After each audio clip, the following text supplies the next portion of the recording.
نحمده ونصلي ونسلم على سيد الأنبياء والمرسلين أما بعد بسم الله الرحمن الرحيم الرحمن علم القرآن خلق الإنسان علمه البيان صدق الله العظيم اللهم صل على سيدنا ومولانا محمد وعلى آل سيدنا ومولانا محمد وأصحاب سيدنا ومولانا محمد وأزواج سيدنا ومولانا محمد وإمام سيدنا ومولانا محمد وبارك وسلم وصل عليه كما صليت وسلمت وباركت ورحمت وترحمت على إبراهيم وعلى آل إبراهيم إنك حميد مجيد۔ آج تفسیر فیضان القرآن سے درس دیا جا رہا ہے، اور یہ درس اس تناظر میں ہے کہ جس طرح پاکستان کے اندر اس وقت لاک ڈاؤن چل رہا ہے اور لوگ اپنے گھروں کے اندر مقیم بھی ہیں اور مقید بھی ہیں، تو ضرورت اس امر کی ہے کہ اپنے گھروں میں درس قرآن کا اہتمام کریں۔ اکثر و بیشتر ہمارے ممبران کے پاس تفسیر فیضان القرآن موجود ہے، وہ تفسیر فیضان القرآن سے ریگولر بنیاد پر درس دے سکتے ہیں، اور یہ ایک بہترین موقع ہے درس دینے کا اور درس سننے کا۔ گفتگو سے پہلے میں خود آپ سب کی توجہ کے لیے کہ اس وقت اپنے گھر میں بیٹھ کر اپنی ہی فیملی کے اندر درس کا اہتمام کر رہا ہوں، چونکہ رمضان کا تعلق قرآن کے ساتھ بڑا ہی گہرا ہے، یعنی قرآن اور رمضان یہ لازم اور ملزوم ہے۔ حضرت عثمان غنی رضی اللہ تعالی عنہ راوی ہیں، وہ فرماتے ہیں کہ سرکار دو عالم صلی اللہ علیہ وآلہ وسلم کا فرمان عظیم ہے، خیرکم من تعلم القرآن وعلمہ، تم میں سے بہترین وہ شخص ہے جس نے قرآن پڑھا اور دوسروں کو پڑھایا، جس نے قرآن سیکھا اور دوسروں کو سکھایا، جس نے قرآن سمجھا اور دوسروں کو سمجھانے کی کوشش کی۔ اس لحاظ سے کہ یہ لمحات بڑے پر نور لمحات ہیں اور بڑے وجد والے اور کیف والے اور روحانیت والے لمحات ہیں، ان لمحات کو قرآن کے ساتھ وابستگی سے گزارا جائے۔ قرآن مجید کی تلاوت کرتے ہوئے جب سورہ رحمان کے ان ابتدائی 4 آیتوں کی طرف غور و فکر کر رہا تھا تو ایک عجیب تسکین مجھے محسوس ہوئی، ایک روح افزا میری کیفیت ہوئی، تو میں نے مناسب سمجھا کہ اس کیفیت سے آپ کو بھی مطلع بھی کیا جائے اور آپ تک یہ پیغام بھی پہنچایا جائے۔ بظاہر 4 آیات ہیں، الرحمن علم القرآن خلق الانسان علمہ البیان، اور اگر ان کے چاروں آیتوں کے الفاظ جوڑ دیے جائیں تو رحمان، قرآن، انسان اور بیان، بہت خوبصورت ان کی آپس میں مطابقت ہے۔ پہلے لفظ کی طرف میں آؤں گا، الرحمن، یہ کس کا نام ہے؟ اللہ کا۔ اور یہ اللہ کا وہ نام ہے جو رحمت کے اوپر دلالت کرتا ہے۔ مجھے بذات خود جب میں اسماء الہی پڑھتا ہوں اور اپنے رب کبریاہ کی بارگاہ میں ہدیۃً سلام پیش کرتا ہوں، تو مجھے سارے ہی نام جو کہ اپنی اپنی جگہ پر عجیب روحانیت رکھتے ہیں، عجیب لذت رکھتے ہیں، عجیب کیفیت رکھتے ہیں، لیکن ان سب ناموں میں جو نام اس کی شان کے لائق، اس کی عظمت کے لائق، جو نام میری ذہنوں میں گونجتا ہے، وہ رحمان ہے۔ یعنی میں سادہ لفظوں میں اگر یہ کہوں کہ کوئی اس کو خدا مانے یا نہ مانے، کوئی اس کی پرستش کرے یا نہ کرے، لیکن وہ رحمانی ایسی صفت کا حامل ہے کہ جس مخلوق کو اس نے پیدا کیا ہے اس کو وہ اپنی قدرت سے نواز رہا ہے۔ کبھی آپ نے یہ نہیں سنا کہ وہ صرف مسلمانوں کے لیے رحمان ہے، بلکہ وہ کافروں کے لیے بھی رحمان ہے۔ کبھی آپ نے یہ نہیں سنا کہ وہ فقط مسلم کنٹریز کے لیے رحمان ہے، نہیں بلکہ غیر مسلم کنٹریز کا بھی وہ رحمان ہے۔ تو اگر میں یہ کہوں کہ رحمان اس کے اسماء الہیہ میں سے یہ نام چوٹی پر گونج رہا ہے تو یہ بالکل عین حق ہے۔ اور رحمان رحمت سے مشتق ہے، یعنی اس کو اگر ہم گہرائی میں جائیں گے تو وہ لفظ رحمت ہے۔ سرکار دو عالم صلی اللہ علیہ وآلہ وسلم کا ایک فرمان ہے جس میں آپ صلی اللہ علیہ وسلم فرمایا کہ اللہ قیامت والے دن کسی کو اس کے اعمال اور حساب کی بنا پر جنت نہیں دے گا جب تک اس کی رحمت شامل حال نہیں ہوگی۔ کشمیر کے ایک بہترین پنجابی صوفی شاعر میاں محمد بخش رحمۃ اللہ علیہ کا بھی یہ بڑا خوبصورت شعر ہے کہ عدل کرے تا تھر تھر کمبن اچیاں شانہ والے، فضل کری تا بخشے جاون میں ورگے منہ کالے۔ تو رحمان اس کی رحمت اور اس کے فضل کو واضح کرتا ہے، اور آج بھی دنیا کے اندر اس کی رحمت ہی کا ظہور ہے، رحمانیت ہی کا ظہور ہے، جس کو ہم سورج کی شکل میں، چاند کی شکل میں، ہواؤں اور فضاؤں کی شکل میں، اور بے شمار جو نعمتیں اس نے انسان کو دی ہیں ان سب کی شکل میں، حتیٰ کہ فقط بارش کو بھی لے لیں تو کبھی آپ نے نہیں دیکھا ہوگا کہ بارش فقط اسلامی ملکوں میں آتی ہے یا مسلمانوں پر برستی ہے، بلکہ بارش غیر مسلم کنٹریز میں بھی ہوتی ہے اور غیر مسلموں پر بھی برستی ہے۔ یہ اس کی شان رحمت ہے۔ دوسرا، علم القرآن، قرآن سکھا دیا۔ قرآن اللہ کا کلام، قرآن جس سے خود خدا محبت کرتا ہے۔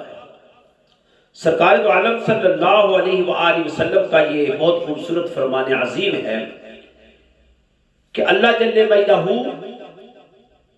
جب کوئی شخص قرآن کو خوبصورت لہن میں پڑھ رہا ہو، ترتیل کے ساتھ، تجوید کے ساتھ، تو خدائے وحدہ لا شریک اپنی شان کے مطابق خود کان لگا کر اس قرآن کو سن رہا ہوتا ہے۔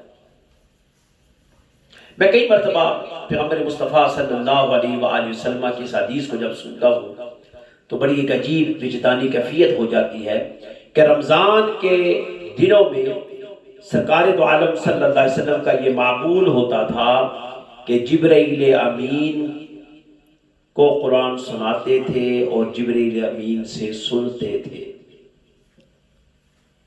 یعنی میں اس کے اوپر حیران ہوتا تھا کہ پیغمبر مصطفیٰ صلی اللہ علیہ وسلم کی زبان بھی عربی اور قرآن بھی ان کے اوپر نازل ہو رہا ہے، لیکن وہ پھر بھی کسی دوسرے شخص سے سننے کو کیوں پسند فرماتے ہیں. اس وقت سمجھ آئی کہ یہ حدیث بہت ہی خوبصورت حدیث ہے کہ اللہ جل مجدہ اپنی شان کے لائق، حالانکہ وہ کانوں سے پاک ہے، لیکن اپنی شان کے لائق واقعتاً طور پر وہ قرآن کو سنتا ہے. اور قرآن واحد کتاب ہے جو کہ آسمانی صحیفوں میں سے واحد صحیفہ ہے جس کے نزول کے وقت اللہ جل مجدہ نے خود فرما دیا کہ ہم نے اس کو نازل کیا اور ہم ہی اس کے محافظ ہیں. پھر فرمایا کہ ہم نے قرآن لوگوں کے لیے آسان کر دیا ہے، چاہے وہ تلاوت کرے، چاہے اس میں غور و فکر کرے، چاہے اس پر عمل کرے، چاہے لوگوں کو دعوت دے، لیکن یہ مشکل کام نہیں ہے، یہ آسان کر دیا. فرمایا کوئی ہے جو اس کو سیکھے. پھر اسی طرح فرمایا کہ قرآن ہی واحد راستہ ہے جو کہ آپ کو اللہ اور اس کے رسول کی طرف لے کر جا رہا ہے، ہدایت کا راستہ، انسانی بنائے ہوئے قوانین کو مسمار کر کے الہی قوانین کی طرف لے جانے والا راستہ. اور اسی کو کہا گیا صراط مستقیم. قرآن ہی صراط مستقیم ہے.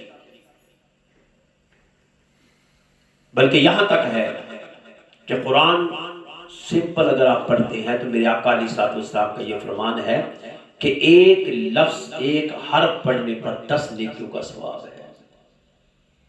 یعنی آپ یوں نوٹ کر لیجئے کہ بسم اللہ الرحمن الرحیم اس میں 19 حرف ہیں، اور اگر آپ ایک دفعہ بسم اللہ الرحمن الرحیم پڑھتے ہیں تو 19 حروف کو ملٹیپل 10 کے ساتھ کر لیں تو 190 نیکیاں آپ کے دامن میں بغیر محنت، بغیر مشقت کیے آپ کے دامن میں اللہ جل مجدہ ڈال دیتے ہیں، فقط بسم اللہ الرحمن الرحیم پڑھنے سے. وہ الگ ہمارا ایک موضوع ہے، کبھی ویسے تو تفسیر کے اندر بھی میں نے اس کو درج کیا ہوا ہے اور الگ سا مقالہ بھی چھپا ہوا ہے، اسلام میں علم العادات کا تصور. مجھے تفسیر کرتے ہوئے جس چیز نے مجھے بہت زیادہ خوشی دی، مسرت دی، اور وہ ہے بسم اللہ الرحمن الرحیم کی جب میں نے تشریح کی، تفسیر بیان کی تو مجھے ایک عجیب روحانی لذت ملی. اس کے بعد خلق الانسان، انسان کو پیدا کیا. بھائی انسان کو تو اللہ نے پیدا کیا تو باقی مخلوق بھی تو ہے، اس کو کس نے پیدا کیا؟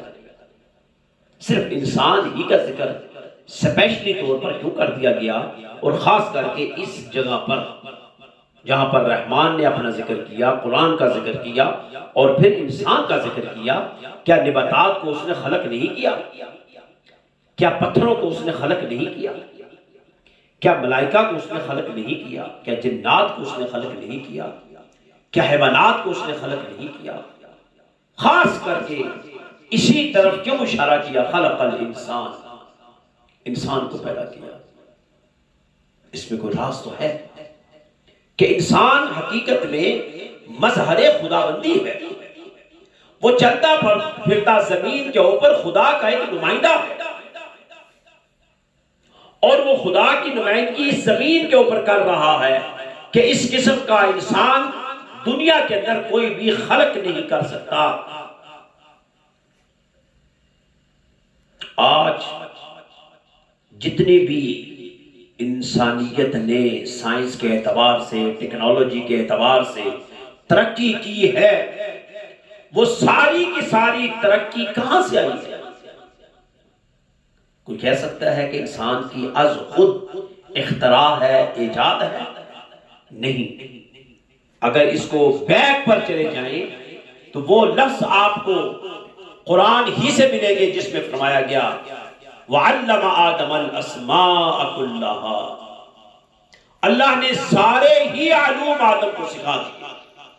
تو کیا اس سارے علوم میں اس 20ویں 21ویں صدی کے اندر جو انسان ٹیکنالوجی لے کر ابھر رہا ہے، تو کیا اس کل کے اندر اور اس آدم کے پاس یہ علم نہیں ہے؟ یہ سارے علوم ودیعت شدہ ہیں، لیکن اپنے اپنے موقع پر، اپنے اپنے محل پر ان کا ظہور ہو رہا ہے۔ اور ہمارے لیے خوشبختی یہ ہے کہ جب ان کا ظہور عروج کی طرف بڑھ رہا ہے تو وہ امت محمدیہ ہے صلی اللہ علیہ وسلم، اور ہمیں اللہ نے یہ شرف بخشا ہے کہ اس امت کے اندر ہمیں پیدا فرما دیا ہے۔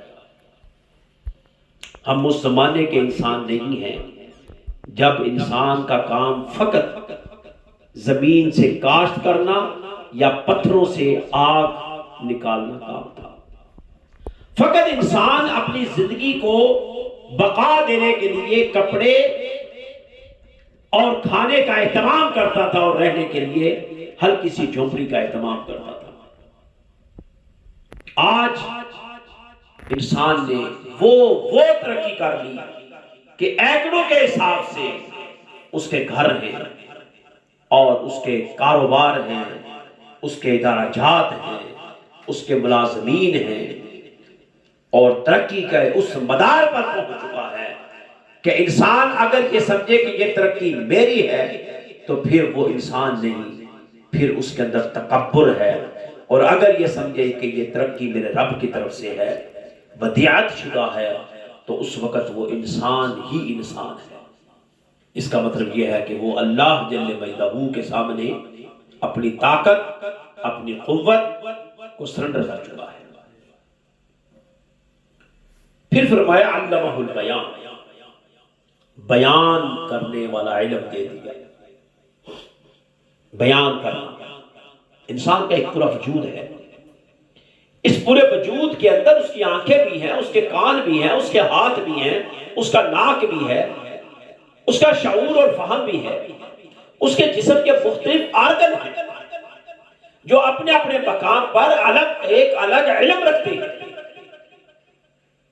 اگر ہم اس کو یہاں پر رکھیں، بیان، بولنے کی طاقت، تو اللہ نے انسان پیدا کیے، حیوان بھی ہیں، آنکھیں ان کی بھی ہیں، کان ان کے بھی ہیں، شعور اور فہم ان کا بھی ہے، کھانے کا رنگ ڈنگ ان کے بھی ہے، بلکہ مختصر اگر یہ کہا جائے انسان سے بہتر حیوان ہے تو یہ کوئی دوسری رائے نہیں ہے کہ وہ کھا کر دودھ دیتے ہیں، اس دودھ سے آپ مکھن لیتے ہیں، گھی لیتے ہیں، اس دودھ سے آپ لسی لیتے ہیں، اس دودھ سے آپ کئی اور ٹیکنالوجی، پھر آپ گوشت کا استعمال کرتے ہیں، پھر آپ چمڑے کا استعمال کرتے ہیں، پھر اس گوشت کی کئی اور انڈسٹری آپ بناتے ہیں، یوز کرتے ہیں، کئی اور فارم میں یوز کرتے ہیں۔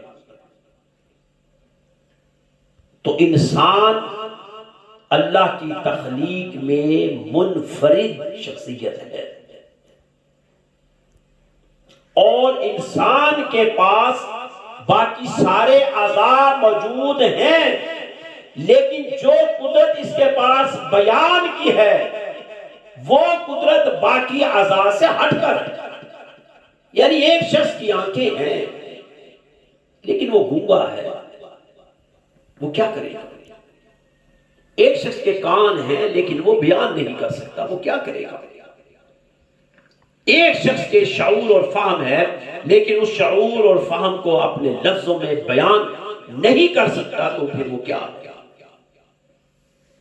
تو بیان جو ملکہ ہے یہ ایک انفرادیت حیثیت رکھتا ہے، جس کی آنکھیں نہیں وہ جب کہے گا کہ یہ باتیں ہیں تو آپ رشک کریں گے،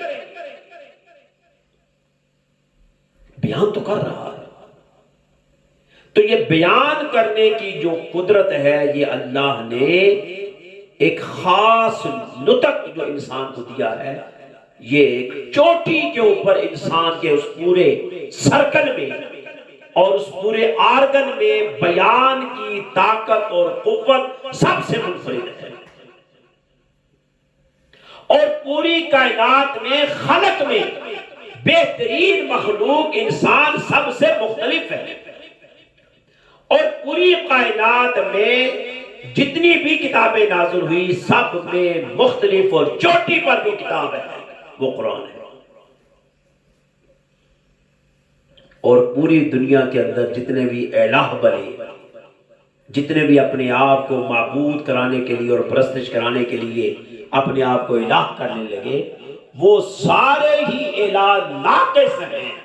سب سے بہترین الہ جو بے عیب ہے وہ صرف رحمان ہے۔ تو پھر ہم اس موضوع کو کس طرح نسبت دیں گے ان سارے جملوں میں کہ رحمان نے انسان کو بولنے کے لیے جو زبان دی ہے اس کا اصل فنکشن قرآن کی تدریس ہے، قرآن کی ترویج و اشاعت ہے، قرآن کی تلاوت اور تفہیم ہے، قرآن کو سمجھنا ہے، شعور حاصل کرنا ہے، قرآن کے اندر غوطہ زن ہونا ہے، قرآن میں غور و فکر کرنا ہے۔ یہ قوت بیان اس لیے دی ہے۔ علامہ نے بھی فرمایا انداز بیان گرچہ کچھ شوق نہیں، شاید کہ اتر جائے تیرے دل میں میری بات، کہ یہ بیان کی جو طاقت ہے اگر کوئی قاری قرات کے ذریعے کسی کو متاثر کر سکتا ہے تو وہ کرے، اگر کوئی عالم ترجمہ اور تفسیر کے ذریعے کسی کو کھینچ سکتا ہے تو وہ کھینچے، اگر کوئی سادہ لفظوں میں تفصیلات کے ذریعے کسی کو دین پہنچا سکتا ہے تو اس پر لازم اور واجب ہے کہ وہ دین کی ترویج اور اشاعت کرے۔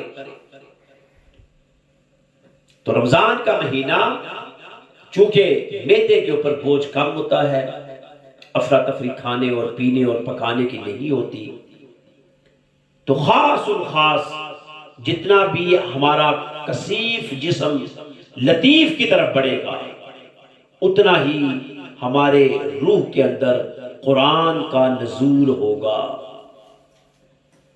جنہوں نے قرآن کو سمجھا وہ کہتے ہیں ہم قرآن سے باتیں کرتے ہیں، ہم قرآن سے سوال کرتے ہیں، قرآن ہمیں جواب دیتا ہے۔ ہم جب پوچھتے ہیں پیغمبر مصطفیٰ صلی اللہ علیہ وسلم کیسے تھے تو ہمیں جواب ملتا ہے کہ وہ قرآن تھے، وہ چلتا پھرتا قرآن تھے۔ ہمیں حضور کی زندگی سے قرآن کا ربط ملتا ہے، قرآن کا سیاق و سباق ملتا ہے۔ لیکن یہ اللہ نے ہم پر خاص کرم کیا کہ ہمیں مہینہ بھی رمضان کا دیا۔ پوری امت میں اس جیسا مہینہ کسی بھی امت میں نازل نہیں ہوا، اور پوری امت میں اس جیسا بیان کرنے کا رنگ اور ڈھنگ کسی میں حاصل نہیں تھا۔ یہ امت مسلمہ جو امت محمدیہ ہے صلی اللہ علیہ وآلہ وسلم، ان کی ذمہ داریاں ہیں، یہ جواب دہ ہے خدا کے سامنے، یہ جواب دہ ہے رسول کریم صلی اللہ علیہ وآلہ وسلم کے سامنے کہ آیا تم نے اپنے مال کا کتنا حصہ قرآن کے لیے خرچ کیا، تم نے اپنی جوانی کتنی قرآن کے لیے خرچ کی، تم نے اپنا شعور اور فہم کس حد تک قرآن کے لیے خرچ کیا۔ یا جس طرح ایک ٹیکنالوجی آج ہمارے پاس موبائل کی شکل میں ہے یا نیٹ کی شکل میں ہے یا سوشل میڈیا کی شکل میں ہے، تو ہم نے دیکھنا ہے کہ یہ نیٹ ہم اپنے مفادات کے لیے زیادہ استعمال کرتے ہیں یا اللہ کے دین کو پھیلانے کے لیے زیادہ استعمال کرتے ہیں۔ اگر اس حاضر ٹیکنالوجی کا استعمال ہم دین کی خاطر کریں گے تو ہم خدا کے اس حکم کے بالکل کہ ہمیں اس نے اس جدید دور میں پیدا کیا ہے اور اس جدید دور کے تقاضوں کے مطابق ہم دین کا کام کر رہے ہیں۔ ایک فحاشی اور یاریہ کا طوفان بدتمیزی ہے، فیس بک کے اوپر، الیکٹرانک میڈیا کے اوپر ایک بھرپور قسم کا ایک طوفان بدتمیزی ہے، لیکن اس میں اگر آپ ایک جگنو جیسی روشنی لے کر بھی کھڑے ہو جائیں گے تو یہ یاد رکھیے گا جتنا مرضی گہرا اندھیرا ہو، وہ جگنو جیسی روشنی بھی ٹمٹماتا ہوا تارا وہ اس اندھیرے کی ظلمت کو پھاڑ کر رکھ دے گا، اور وہ ضرور روشنی نظر آئے گی کہ وہ دیکھو کوئی چیز روشنی کی شکل میں گزر رہی ہے۔ اگر آپ کے پاس بقائے نور جیسا چراغ نہیں ہے تو وہ جگنو جیسی روشنی لے کر چل پڑے۔ میں تسلیم کرتا ہوں کہ ہم انقلاب نہیں لا سکتے، ہمارے وہ سورس نہیں ہیں، لیکن ہم یہ تو کر سکتے ہیں کہ انقلاب کے لیے راستوں کو ہموار تو کر سکتے ہیں۔ زمین کے اندر فصل بیجنے کے لیے ایک بہترین کاشتکار جو ہے وہ زمین کو نرم تو کر سکتا ہے، تاکہ کوئی اور آ کر جب فصل بیجے گا تو وہ فصل کاٹنے کے قابل تو ہوگی۔ لیکن زمین کو اگر آپ نرم ہی نہیں کریں گے تو فصل بیجنے والا کیسے فصل بیجے گا؟ اس لیے میرے بچوں اور میرے مخاطبین جو بھی اس کو سنے، رمضان المبارک کے قیمتی لمحات کو مت ضائع کیجیے گا۔ ان قیمتی لمحات کے ذریعے اور سورہ رحمان کی ان 4 خاص آیات جو بڑی مختصر سی ہیں، ان کو ربط دیجیے، ان کو مطابقت دیجیے، آپ بڑی روحانی تسکین حاصل کریں گے۔ میں آپ کو دعوت فکر دے رہا ہوں، آپ کے پاس اثاثہ ہے قرآن کی شکل میں۔ ادارہ فیضان القرآن نے جو آپ کو گزشتہ 18-19 سالوں سے آپ کو دے رہا ہے وہ تفسیر فیضان القرآن کی شکل میں ہے، وہ لیکچر ہے، موقع ہے پڑھنے کا، اس کو پڑھیں۔ حدیث کی کتاب ہے، موقع ہے سیکھنے کا، اس کو سیکھیں۔ اور خدا کا اس انداز سے شکر ادا کریں کہ اس نے ہمیں بولنے کی قدرت دی ہے۔ اس بولنے کی صلاحیت کو آپ فضول اور بے مقصد اور بے تکے بیان میں ظاہر نہ کر دیں۔ آپ نے ایک توپ بنائی ہے، بہت بڑی توپ ہے، اگر آپ اس سے مکھی کو مارنا شروع کر دیں گے تو لوگ اس کو پاگل پانی کہیں گے۔ توپ کا استعمال آپ خاص مقصد کے لیے کریں گے، خاص مقصد کو ٹارگٹ کرنے کے لیے اس کا استعمال کریں گے۔ یہ جسم کے اندر جو زبان ہے، بیان ہے، یہ ایک بہت بڑا تحفہ خداوندی ہے۔ اس کا استعمال لغویات میں مت کریں، اس کا استعمال خاص ٹارگٹ، اور وہ ٹارگٹ قرآن ہے۔ قرآن کو اچیو کریں، پھر قرآن کو پھیلا دیں۔ ہم یہ نہیں کہتے کہ آپ چل پڑیں اور گلیوں اور سڑکوں پر شور ڈال دیں، نہیں، گھر سے آغاز کریں، اپنے قرب و جوار کے دوست احباب تک پیغام لاشعوری طور پر ڈیلیور کریں۔ مت شرم محسوس کریں۔ آپ دیگر بے حیا والی پوسٹیں جب شیئر کرتے ہیں تو تب تو شرم نہیں آتی، جب آپ لطیفوں والے کلپ شیئر کرتے ہیں تب تو شرم نہیں آتی، لیکن اگر آپ اس کی جگہ قرآن کی آیات کو شیئر کریں گے اور قرآن کے نطق کو بیان کریں گے اور قرآن کی ترتیل اور تدویر اور تجوید اور حدر کو بیان کریں گے تو کمال ہے، آپ تو اجر عظیم حاصل کر رہی ہیں۔ کسی نہ کسی شکل میں آپ کا کنٹریبیوشن قرآن کی تبلیغ کے اندر موجود رہے گا۔ اور یاد رکھیں، جب ہم قرآن کی بات کرتے ہیں تو وہ فقط قرآن کی بات نہیں ہے، وہ قرآن کے ساتھ منسلک 2 ہستیاں، ایک خدا کی شکل میں اور ایک رسول کی شکل میں۔ حقیقت میں ہم ان کا ذکر کر رہے ہیں، لیکن طریقہ یہ ہے کہ چونکہ قرآن ہمارے سامنے مجسم کی شکل میں موجود ہے، قرآن حقیقت میں وحی الہی ہے اور قرآن زبان رسول ہے صلی اللہ علیہ وسلم۔ جب بھی آپ قرآن کی اشاعت کریں گے تو آپ کے ذہن میں یہ بات رہنی چاہیے کہ آپ توحید کی دعوت کو پروموٹ کر رہے ہیں، اور آپ کے ذہن میں یہ بھی رہنا چاہیے کہ آپ رسول کریم صلی اللہ علیہ وسلم کی دعوت کو پروموٹ کر رہے ہیں۔ حضور علیہ السلام کا یہ خوبصورت فرمان بلغوا عنی ولو آیا، اگر تمہارے پاس میری ایک آیت پہنچی ہے تو اس کی بھی تشہیر کر دو، اس کی بھی تبلیغ کر دو۔ لیکن اگر آپ کے پاس ایک 100 روپیہ ہے تو آپ خرچ کریں گے تو وہ 100 ختم ہو جائے گا۔ عجیب بات ہے کہ علم خرچ کرنے سے کم نہیں ہوتا بلکہ بڑھ جاتا ہے۔ مال وہ چیز ہے جس کی آپ کو حفاظت کرنا پڑتی ہے، علم وہ چیز ہے جو آپ کی حفاظت کرتا ہے۔ مال آپ کو گننا پڑتا ہے، علم آپ کے مقام اور مرتبے اور قدر اور منزلت کو بڑھاتا رہتا ہے۔ مال آپ کو شر کی طرف لے کر جاتا ہے، علم آپ کو خیر کی طرف لے کر جاتا ہے۔ مال کا اختتام، مال کا آغاز شر سے ہوتا ہے اور اختتام قتل اور غارت پر جا ختم ہوتا ہے۔ علم کا آغاز جب آغاز ہوتا ہے تو وہ متعلم سے آغاز ہوتا ہے، اور جب اس کی تکمیل ہو رہی ہوتی ہے تو وہ ایک استاد کی شکل اختیار کر جاتا ہے۔ اس لیے میرے بچوں، اس دعوت کو پکڑے۔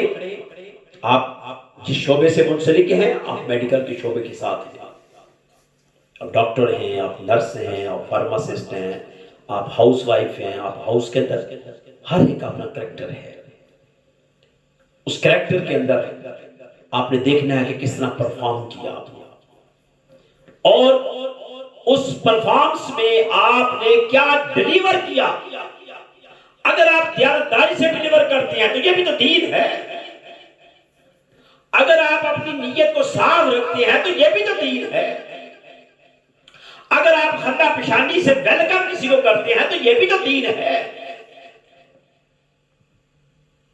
دین کی اتنی برانچز ہیں، آپ کے رویوں سے جو رویے ظاہر ہوتے ہیں وہ بھی تو دین ہے۔ آپ ناپسندیدہ رویوں کے اوپر اگر صبر کرتے ہیں یہ بھی تو دین ہے۔ بد اخلاقی کے جواب میں اخلاقیات کو آپ ملحوظ خاطر رکھتے ہیں، یہ بھی تو دین ہے۔ بد گوئی کے مقابلے میں آپ کا حسن ذوق اچھا ہو، حسن بیان اچھا ہو، یہ بھی تو دین ہے۔ تو اس لیے رمضان اور قرآن، اس کی مناسبت سے اپنے پروگراموں کو روشن کریں، گھروں کو روشن کریں۔ میں نے آپ کو ایک انداز بتا دیا ہے کہ اس طرح آپ گھروں کے اندر کریں۔ میں نہیں کہتا کہ میری طرح آپ کئی لوگ مبلغ ہوں گے، نہیں، کئی لوگ عالم فاضل قاری حافظ ہوں گے، نہیں، ممکن ہے آپ سادہ قسم کے لوگ ہوں۔ مت اس کو اپنا عذر بنائیں، آپ سادہ ہیں، سادگی کے اندر بیٹھ کر قرآن کھول لیں۔ قرآن قطعاً اس کو مخاطب نہیں کر رہا کہ بڑے بڑے آپ سائنسدان ہوگے، قاری ہوگے، عالم ہوگے، فاضل ہوگے تب آپ قرآن کی دعوت دیں گے، نہیں۔ آپ ایک عام پرسن ہیں، کھولے قرآن، پڑھے ترجمہ، کرے اس کی تشریح، کرے بیان، پیغمبر مصطفیٰ صلی اللہ علیہ وسلم کی احادیث کو پڑھے، سنے اور لوگوں تک پہنچائے۔ جس طرح میں نے کہا کہ رویوں کے اندر محبت تقسیم کرنا یہ بھی دین ہے، ایفائے عہد کرنا یہ بھی دین ہے، امانت کا لحاظ رکھنا یہ بھی دین ہے، گفتار کا خیال کرنا یہ بھی دین ہے، انتھک محنت اور جانفشانی سے کام کرنا یہ بھی دین ہے۔ اور اجر ہمیشہ اپنے رب سے طلب کیا کرے۔ کوئی بندہ کسی کو اجر نہیں دے سکتے۔ انسان تخمین و ظن کا بندہ ہے، حساب اور کتاب کا بندہ ہے، لیکن میرا رب واللہ یرزق من یشاء بغیر حساب، جس طرح اس کی نعمتیں بغیر حساب کے ہیں اس طرح اس کا اجر بھی بغیر حساب کے ہے، اس کا فضل بھی، اس کی رحمت بھی بغیر حساب کے ہے۔ اس کو ہم گن نہیں سکتے۔ کیا ہم اس کی نعمتوں کو گن سکتے ہیں؟ جب نعمتوں کو گر نہیں سکتے تو اگر اس نعمت کے عوض میں آپ محنت کرتے ہیں تو جو وہ اس عوضانے میں اجر دے گا وہ کیسے گنا جا سکتا ہے؟ تمثیلاً بیان کیا گیا کہ اس کا 10 گنا اجر، اس کا 50 گنا اجر، اس کا 100 گنا اجر، اس کا 10 لاکھ گنا اجر۔ یہ تمثیل ہے، صرف انسان کے ذہن کو مضبوط اور مستحکم اور تمنیت دینے کے لیے، لیکن واللہ عندہ اجر عظیم، اس کے پاس تو اجر عظیم ہے۔ اور یہ یاد رکھیں کہ ہم سب کا سفر مختصر سفر ہے، ہمارا یہ سفر کوئی اتنا دائمی سفر نہیں ہے۔ اگر ہم سے پہلے لوگ گزر گئے تو کیا ہم رہ پڑے گے؟ لیکن دیکھنا یہ ہے کہ پہلے لوگوں میں سے کون زندہ ہیں جنہوں نے زندوں کے ساتھ تعلق رکھا، کون مردہ ہیں جنہوں نے مردوں سے تعلق رکھا۔ اس لیے زندوں سے تعلق رکھو، اور زندوں میں سب سے بہترین زندہ ہمارا رب ہے، یا حی یا قیوم، وہی زندہ ہے، وہی ہمیشہ رہنے والا ہے۔ اور اگر ان 4 آیتوں میں اگرچہ وہ آگے جا کر وہ جملہ آتا ہے فَبِأَيِّ آلَاءِ رَبِّكُمَا تُكَذِّبَانِ، تو میں ان 4 آیتوں کے اس جملے کو یہاں کوٹ کر لوں کہ فَبِأَيِّ آلَاءِ رَبِّكُمَا تُكَذِّبَانِ، تو کمال ہے کہ پھر تم اپنے رب کی کس نعمت کا انکار کرو گے؟ ایسی نعمتیں آپ کئی دفعہ میں نے آپ کو اس کا ذکر کیا ہے کہ اللہ تعالیٰ کی کسی ایک نعمت کو اگر آپ مارکیٹ میں لے جائیں تو وہ نعمت اس اپنی اصل حیثیت میں اس کی قیمت لگا ہی نہیں سکتے۔ آپ کا پانی بک رہا ہے لیٹروں کے حساب سے، پیسے دیتے ہیں آپ کو، کھینچ پڑتی ہے، تو جو زمین سے پانی مل رہا ہے مفت میں، کبھی اس کا بھی حساب لگایا جو دریاؤں کی شکل میں، آبشاروں کی شکل میں اور سمندروں کی شکل میں جو مل رہا ہے، اس کا بھی کوئی حساب لگا کر دیکھیں۔ آپ بجلی کا بل دیتے ہیں، آپ کو پتہ چل جاتا ہے کیسا بل دیتے ہیں، لیکن یہ بجلی جب ہم سمندروں کے پانی سے نکالتے ہیں تو وہ سمندروں کے پانی میں بجلی کس نے ڈال دی؟ وہ تو ہمیں مفت میں مل رہی ہے، اس کی تو پے کوئی بھی نہیں کر رہا۔ آپ اپنی ٹیکنالوجی استعمال کر رہے ہیں، لیکن اس پانی کی قیمت کون دے رہا؟ اس پانی سے جو بجلی نکال رہے ہیں کیا آپ اس کا بدلہ کسی کو دے رہے ہیں؟ تو یہ اجر ہے، یہ خدا کی نعمتیں ہیں۔ تو اس امید کے ساتھ کہ رمضان اور قرآن اپنے ساتھ ایک نسبت رکھتا ہے، اس نسبت کو آپ نے قائم اور دائم رکھتے ہوئے قرآن کی تلاوت کریں، روزے رکھیں، قیام اللیل تراویح پڑھیں، اور گھروں کے اندر جب تک یہ لاک ڈاؤن کی کیفیت سے پوری قوم اور پوری دنیا باہر نہیں نکلتی، اس وقت تک اللہ نے آپ کو موقع دیا ہے، اس موقع کو کبھی بھی ضائع نہ کیجیے گا۔ اللہ تعالیٰ سے دعا، ادارہ فیضان القرآن کے تمام ممبران کو میں متوجہ کروں گا کہ میں اس امید کے ساتھ کہ جو ہماری بچیاں کام کر رہی ہیں وہ خود درس دیں، اپنے گھروں میں بھی درس دیں، اگر کسی نہ کسی شکل میں ان کے ساتھ کوئی کانٹیکٹ کرتا ہے آپ ان کو بھی درس دیں۔ یہ اپنے لیے ایک اعزاز کی بات سمجھے کہ اللہ آپ سے کام لے رہا ہے۔ جب اللہ کسی پر فضل کرتا ہے تو اس کو دین کی اور اسلام کی سمجھ عطا کرتا ہے۔ اللہ تعالیٰ سے دعا ہے کہ اللہ پاک سمجھنے کی توفیق عطا فرمائے، آمین۔ وآخر دعوانا ان الحمدللہ رب العالمین۔ دعا کے لیے بسم اللہ الرحمن الرحیم، اللہم صلی علی سیدنا و مولانا محمد وعلی آل سیدنا و مولانا محمد وبارک وسلم وصلی علیہ۔ اللهم انس وحشتنا في قبرنا، اللهم ارحمنا بالقرآن العظيم، اللهم انفعنا بالقرآن العظيم، اللهم رافعنا بالقرآن العظيم، اللهم شافنا بالقرآن العظيم، واجعله لنا إماما ونورا وهدى ورحمة، اللهم ذكرنا منه ما نسينا وعلمنا منه ما جهلنا وارزقنا تلاوته آناء الليل وآناء النهار، واجعله لنا حجة يا رب العالمين يا رب العالمين يا رب العالمين۔ ربنا آتنا في الدنيا حسنة وفي الآخرة حسنة وقنا عذاب النار، يا حل المشكلات يا دافع البليات يا كافي المهمات يا مجيب الدعوات يا شافي الأمراض، اشف مرضانا مرضى المسلمين، اللهم اهدني فيمن هديت وعافني فيمن عافيت وتولني فيمن توليت، وصلى الله تعالى على رسول خير خلقه ونور عرشه وزينة فرشه محمد وآله وأصحابه وأهل بيته وأزواجه وذرياته أجمعين برحمتك يا أرحم الراحمين۔